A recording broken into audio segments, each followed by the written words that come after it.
Hiya, I'm Jasper, and welcome to your video review for Ant-Man and the Wasp, Quantumania. So, as always, I'm going to give you the good, the bad, and the furry. To start off with the furry, this movie is set in the quantum realm for the most part, and in the quantum realm, a lot of rules don't apply.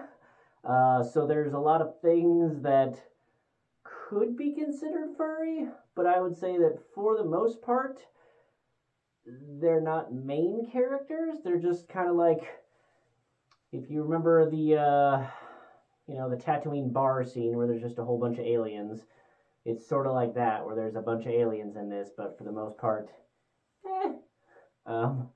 So, yeah, moving on to the good and the bad. So, the good thing about this movie is that it stars People Magazine's 2021 Sexiest Man of the Year, Paul Rudd, as well as Evangeline Lilly and the other two, older Ant-Man and Wasp versions from the previous movies.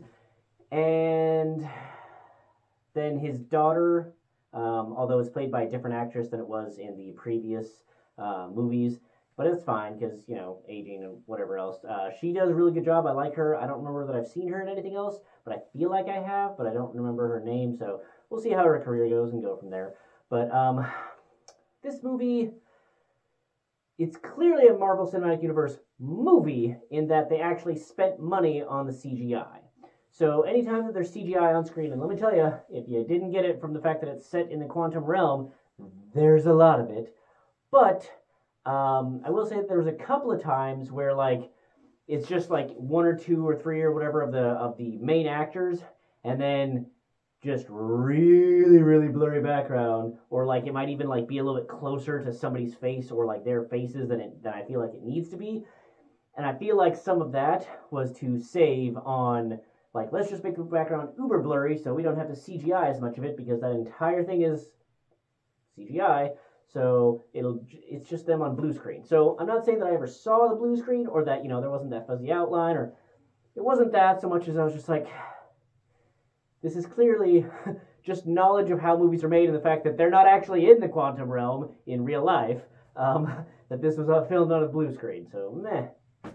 But other than that, anytime they touch anything CGI or whatever else, that is all fine and realistic.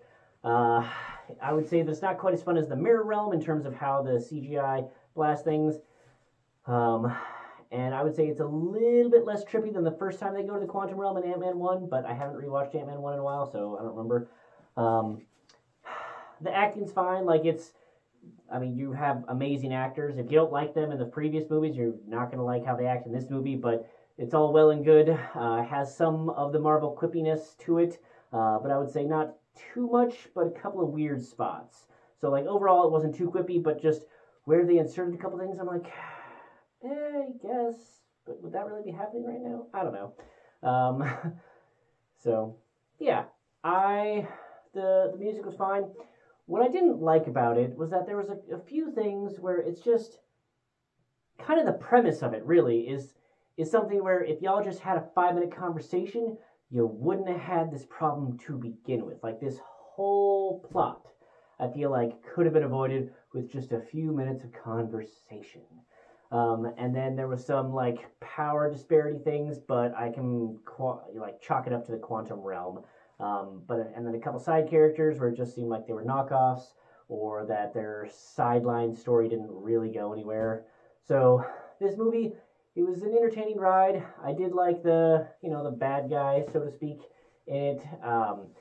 But I just didn't find this movie very inspiring or very memorable. It seemed this movie you could sum up in 2 sentences, and I'm not saying that it is a filler movie, but if you can sum up the movie in 2 sentences, and it's sort of a transition thing between whatever was previous in MCU and what they're setting up for the future MCU, it's kind of...